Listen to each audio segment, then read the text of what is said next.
Around 2 months ago, I made my first real video about the money glitch and you guys killed it with the video reaching 21k views and my channel growing faster than I thought. So for the last 2 months, I really wanted to make another video, especially for the ones that subscribe to my channel, but unfortunately I wasn't home and I went for work outside the country. But here I am with a new series in which I'm gonna give you all the best cars for every category with a brief explanation on why they are good and on how to use them. I will provide the best pro settings for every vehicle and make sure that you'll never have any questions about which car to use. But let's stop yapping and get into the street racing category with these 5 cars that you need to own. Stay till the end as the last one is the best. Let's start off with the Porsche 959. This might be overall the best car in the street racing category. Let's take a look at some of the pros and cons. The 959 is pretty good in medium corners, but as the car reaches a higher speed, around 290 kilometers an hour, it gets less agile. The car is perfect between 160 and 260 kilometers an hour and it glues to the ground. This car works really well in races with a healthy balance between straights and corners.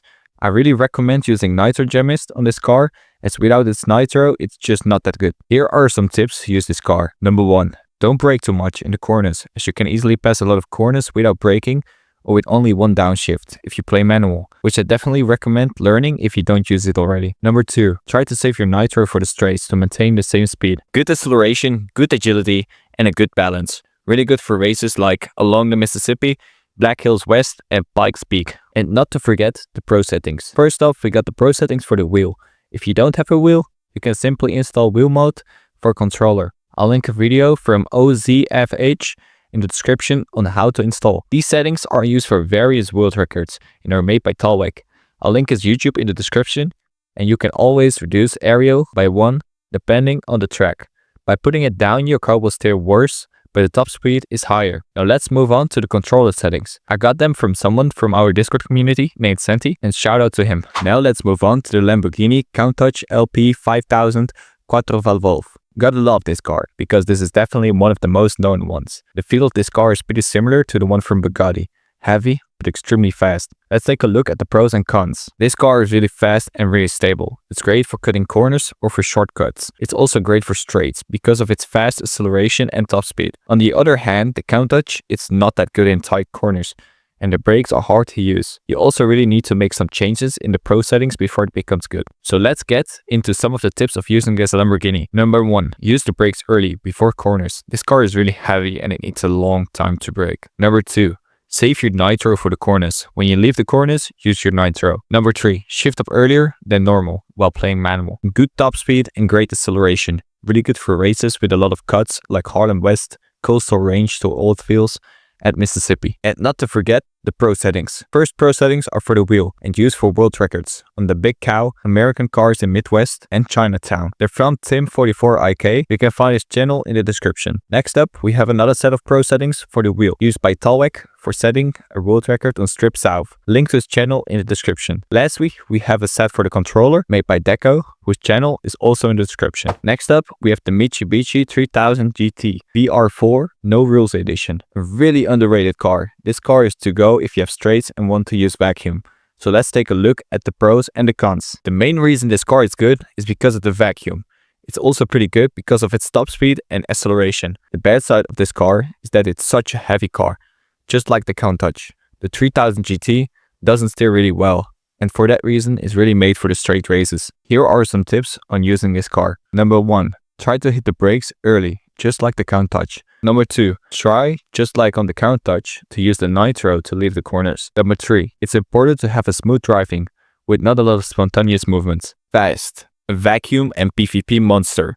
Great for straight races like San Francisco to coastal range, ones of chains and central. So now I got the best pro settings for this car. First off, we have the pro settings for the wheel. It got a lot of body roll, but still a PvP meta. I got them from Tawec, link to his channel in the description. Next up, we have the pro settings for the controller. Slipstream meta, but requires smooth steering. Shout out to Deko for this one. Link to his channel in the description. Moving on to the fourth car, we encountered the Mazda RX-3. Didn't expect this one, huh? But man, great car on the straights. This car is extremely good for the Into the Storm series. So let's get into the pros and cons. It's simply the best car in terms of solo top speed, but on the other hand, it's not really good in the corners, because it's just an insanely heavy car, but definitely worth mentioning because of its world records in the Into the Storm series. Here are the tips for the RX-3. Number 1. Practice, practice, and practice. It's not an easy car to drive and you definitely need some practice to master it. Number 2. You really need to select the right maps for this car, else it's not gonna work out. Just find the straightest tracks you can find, just like Bite the Dust, the Aftermath, and the Final Call. And let's move on to the pro settings.